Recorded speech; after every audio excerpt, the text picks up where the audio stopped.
We just want to have a presence. You know, we've been at all the tables at Vaughn's and Albertsons, and we just want to be here till the very end to show what side we're on. I don't think that we can persuade many people at this point, but it's just that we feel in order to win, we have to stay right to the very end. There just may be one person that we could switch, that we could change their mind, because sometimes elections are won by 3 votes here. What we did is we walked this weekend door to door to reach out even to the undecided voters, and we are respectfully going to allow the people to go to the polling places undisturbed and cast their vote, which is what we've been hoping for all along.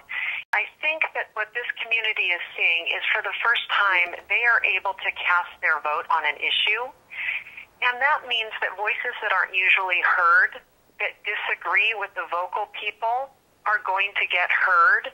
And that might be a little bit frustrating for some people who have had control of the council and control of the community for many years.